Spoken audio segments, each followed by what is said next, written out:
Pour leur participation à la mise en œuvre de la couverture maladie universelle dans les pays africains, les experts de l'AIM, Association internationale de la mutualité, se concertent à Abidjan. Ils vont mettre en place des stratégies de plaidoyer en faveur de la prise en compte des mutuelles dans le processus de la CMU. À tous ceux qui ne croient pas en la solidarité, venez à Abidjan, car vous y trouvez des femmes et des hommes qui ont à cœur de défendre des choix de solidarité et qui travaillent chaque jour pour plus de justice sociale, plus de droits et plus d'égalité. Les travaux en atelier vont porter sur plusieurs thématiques, entre autres la structuration nationale du mouvement mutualiste, l'adaptation des mutuelles à la mise en œuvre de la CMU et le développement des offres de soins de santé mutualistes. Les acteurs et partenaires du mouvement mutualiste africain et européen affirment donc apporter leur contribution pour la bonne marche de la couverture sociale des mutualistes. Nous nous sommes mis au travail avec pour ambition de prendre une grande part dans la couverture des populations en matière de santé, parvenir à couvrir plus de 45% de nos populations. Organisé dans chaque pays, le mouvement mutualiste afin de le rendre plus dynamique. L'objectif est de permettre à plus de 45% de la population de se soigner à moindre coût à travers la couverture sociale.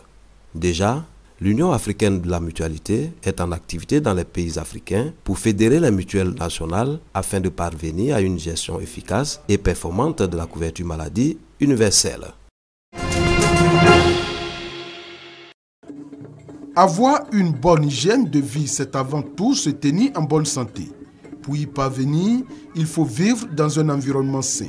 Pour coller à cette pensée, Bouaké Fofana, président du conseil régional du Ourodougou, dans le cadre de sa politique de bien-être des populations, a procédé à l'inauguration de 2 infrastructures, à savoir un abattoir d'une capacité d'abattage de 10 bœufs par jour sur un espace d'1 hectare et d'un auvent grand hangar avec 2 magasins. Et c'est pour améliorer l'hygiène alimentaire, n'est-ce pas? Que la viande soit abattue dans de bonnes conditions, découpée dans de bonnes conditions avant d'être livrée sur les marchés. Ces infrastructures estimées à 35 millions de francs CFA ont été réalisées à Fahadiadougou, village situé à environ 80 km de Séguéla.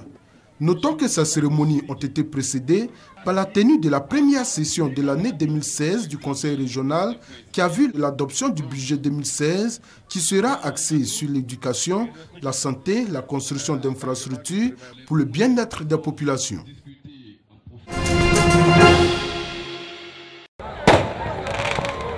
Feu d'artifice, podium géant, le tout rythmé par du live. Nous sommes en plein dans la chaleur musicale du Kolia Blues Festival.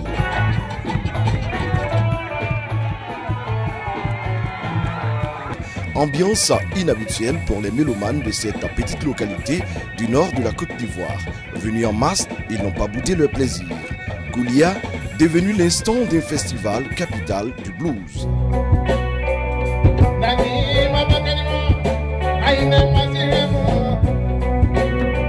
Vieux Farka Touré, en digne successeur de son défunt père, donne le ton en rappelant les similitudes entre le blues et la musique mandingue. Bonsoir, Africa! Tell you how much I've been from playing time Mississippi going to some hill country blues. Dans le Mississippi, c'est un maître du blues. Terry Bean a fait frémir les cordes de sa guitare et fait parler son harmonica.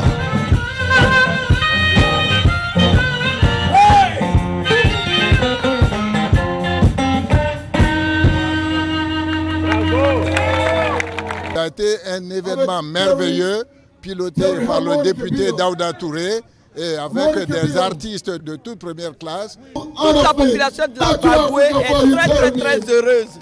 Vraiment, nous vivons des instants mémorables.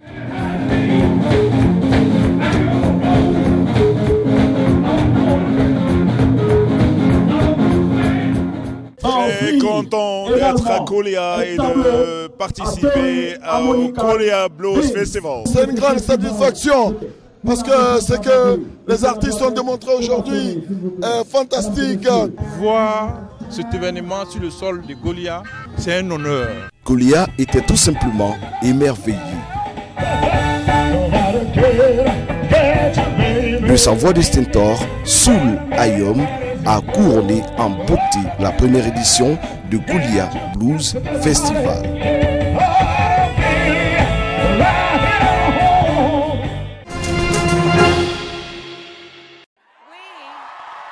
La voie pour l'investiture des partis pour la prochaine élection présidentielle américaine semble libre pour deux candidats sortis favoris du Super Tuesday. Les résultats de ces primaires placent en tête la démocrate Hillary Clinton avec 1001 délégués et super délégués à son actif contre 566 pour son adversaire Bernie Sanders. Une victoire poussée par les Afro-Américains, les Latinos et les femmes des États du Sud. Du côté républicain, c'est le milliardaire Donald Trump qui sort gagnant avec le maximum de délégués, soit 274, loin devant ses 4 autres adversaires républicains. La victoire à mi-parcours à la candidature officielle est savourée par les deux candidats qui n'hésitent pas à se lancer des piques. Les enjeux n'ont jamais été aussi importants et la rhétorique que nous entendons dans l'autre camp n'est jamais tombée aussi bas. Si vous n'êtes pas honnête avec vos employés, si vous exploitez les consommateurs, polluez l'environnement ou si vous arnaquez les contribuables, vous devez être tenu pour responsable.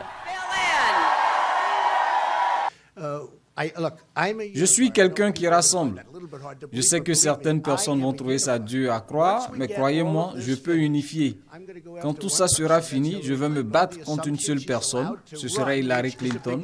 Si on estime que son parti va la laisser se présenter, et ce n'est pas fait, je ne sais pas s'ils vont la laisser se présenter. Selon un sondage, les démocrates l'emporteraient dans tous les cas dans un duel face aux milliardaires, soit 55 contre 43 en faveur de Bernie Sanders ou alors 52 contre 44 en faveur d'Hillary Clinton. Pour les observateurs, rien n'est encore joué car 35 États américains devraient voter d'ici au 15 mars prochain. La retraite, il ne connaît pas. Ou plutôt, il n'aime pas ça. À 86 ans, Teruo Sugiura travaille encore 4 jours par semaine. Il répare des shoji, des portes coulissantes traditionnelles du Japon. Je ne sers à rien en restant chez moi à me tourner les pouces. Au moins, en travaillant ici, je prends du plaisir et je profite aussi de tout le monde. Des agences d'intérim pour seniors ont même vu le jour. Il faut dire que la main-d'œuvre ne manque pas. Avec un quart de la population au-dessus de 65 ans, le Japon détient le record mondial de la proportion de seniors. Et pour certains économistes, cette tendance est bénéfique.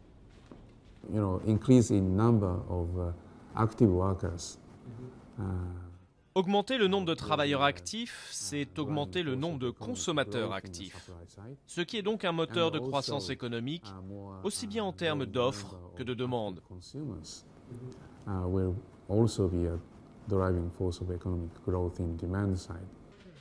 Dans un pays où l'entreprise est parfois vue comme une deuxième famille, pas étonnant de voir les seniors chercher à retrouver ce lien social. Mais l'argent est évidemment une motivation également. Taeko Mishima a repris une activité depuis 7 ans. À 74 ans, elle pense à l'avenir et sait que sa retraite ne suffira pas à payer une maison de repos médicalisée.